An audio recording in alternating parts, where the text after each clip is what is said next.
Ladies and gentlemen, welcome back to the biggest goon on YouTube. The guy who always promised a video, but never really makes a video because you kind of... I know, I suck. I suck. But I was live today on Twitch. Played some Cold Waters. And then I flipped over to World of Warships.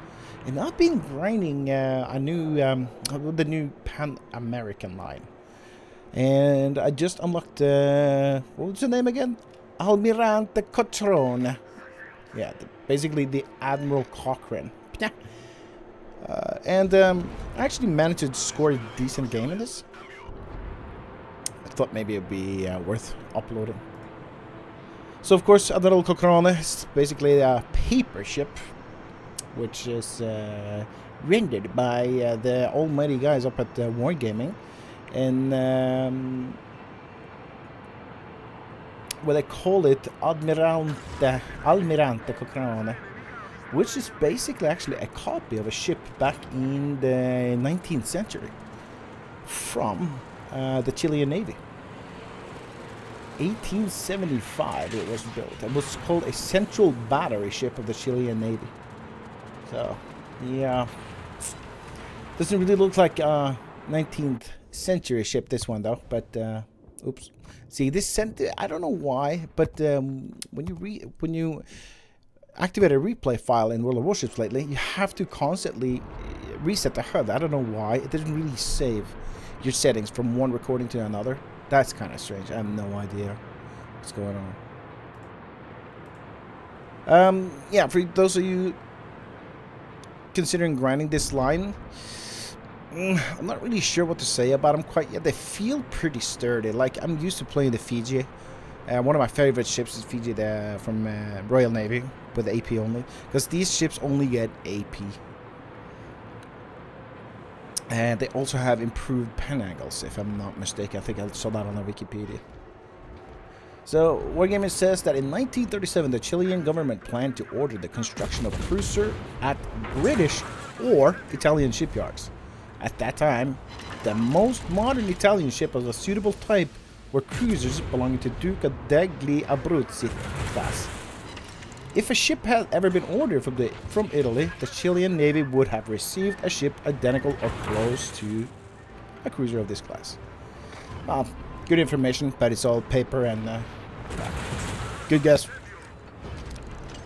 But they can pack a punch. They can pack a punch. So.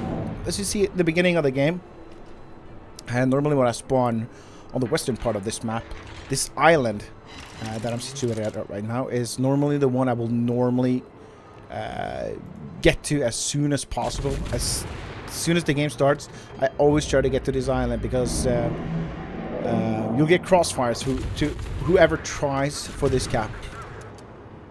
The only thing I don't like with this cap is, if, for example, if there's a ship on the left side of this celebs that we're shooting at now, if it's like bow in ship towards you, it's like just throwing pebbles at each other. But I got lucky this time and actually got some good targets to shoot at. But yeah, I don't really know how to play these ships quite yet. They have a measly range on their main guns. Let's see, what was the range again on this ship? I don't remember. I wonder if it was about 14-15 kilometers. Rate of fire. God damn, it doesn't say. I guess I should have written it down before I went live, or before I started making this commentary. But oh, genius, bro! This is genius.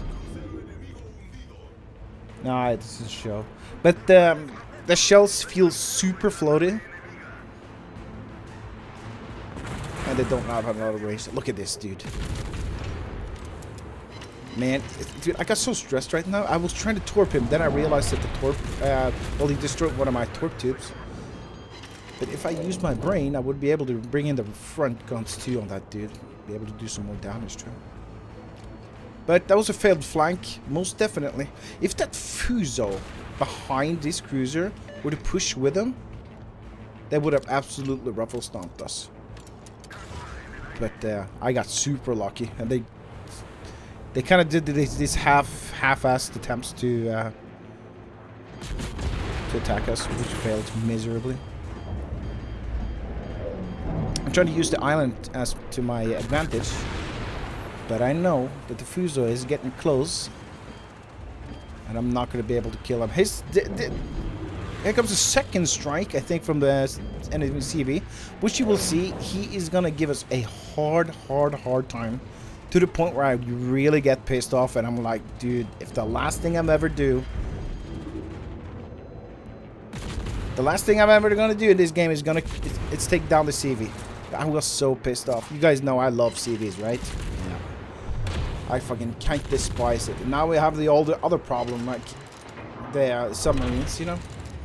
Oh, you don't like CVs? Well, let me give you another problem to chew on. Alright, so I was kind of forced out of my position because I thought the Fuso was going to push, which he never did, actually. And then, of course, I get greedy, and I saw the DD in the middle. I just kind of wanted him dead as soon as possible. But I think... Oh, there's the first glance at the CV, trying to make it in, and I'm trying to line up a shot, and, of course, he goes undetected. You know, those are the rules. Those are the rules. And here comes the bot, buddy. He tried to kill me earlier. Man, the games lately have been so strange. I think it's because of the holidays. Not holiday, but we call it ferie, fellesferie in Norway, where a lot of people are off work for the summer. And so you get a lot of people that that doesn't really play the game much. Only do it when they have time, you know. And that results in so many wonky games. But you know, it's not like it's a requirement for everybody to know the ins and outs of the game. They're just logging in to have fun.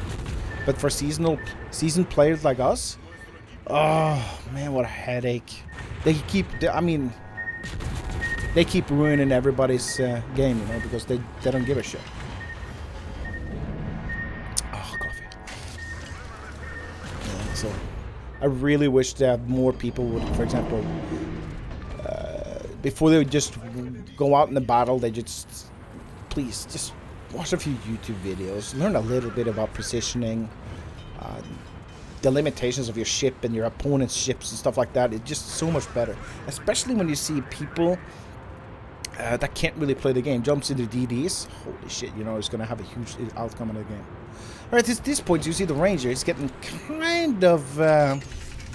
I'm pretty sure the brown alert is going off on his ship at this point, because if you look at the mini-map, basically he's the only one alive on this flank. The Fuso on D1 is about to die, so it's me and the CV, and he's gonna try his darndest to send me back to port. So I see him coming back in with those torpedo bombers, which is basically the biggest threat when you're in a cruiser. He hit you with those. What is it, like 5,000 damage per torpedo? Might not even be that much, but they tend to be the one that hurts the most when you're under constant attack from the CV. So I'm trying to find a way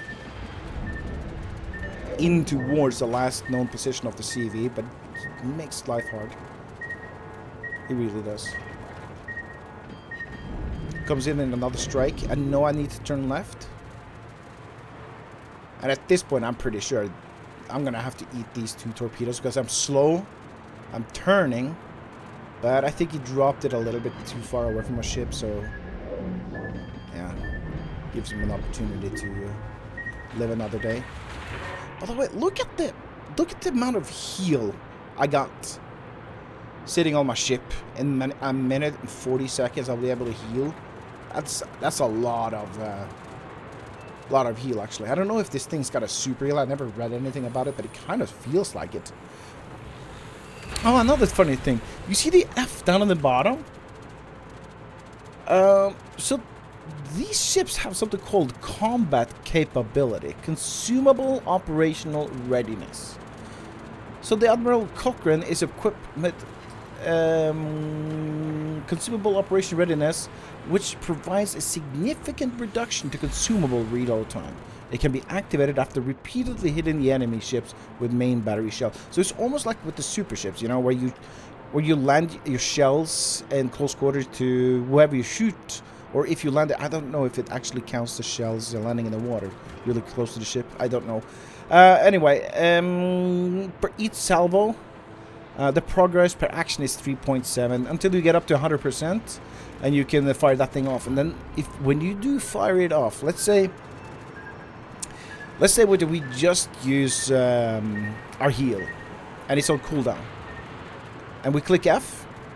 Well, what's going to happen is we're going to get minus 70%, 75% reduction in time it takes for the 75% cooldown time, reduced cooldown time for our heal, and that's pretty amazing. It saved me, and this is like the second game I have in the ship. It's already saved me once. I think it was at the previous game where I could fire it off. But it's been a long time since I got to use my guns, so as you see, I got nothing loaded on F. But pay attention to what happens to our consumable, the F consumable, as we now find a ranger. Always, this brings me such joy. Lining up on the engine room, and we find the Citadel immediately. 20,000. Good night, baby. Of course, he managed to take out one of our guns. I think it's his secondaries. Took out one of his guns. But here we go. Oh, greatest feeling in the world. But you know, he's even though you take him down, he'll still have airplanes in the air. You know, because we're given logic. So, not the best game in the world, but damn it, I had fun in this round. I should have been dead so many times. The Fuso, if he pushed, I would have been dead. That cruiser that came in with Fuso, he could have done a number of things and actually just outright killed me. And then, of course, as you see the CV pestering me like crazy, he could have killed me several times too. But as you can see, in his last drop, I don't think he's really... I don't know yet. I don't think he knows what he's doing. But anyway, 4 kills, 83,000 damage. Not very impressive, but, you know, still worth showing off. I hope you guys have a great day. I'll try to make more videos as I feel like streaming a little bit more lately now, so I'll see if I can make some new videos. Bye.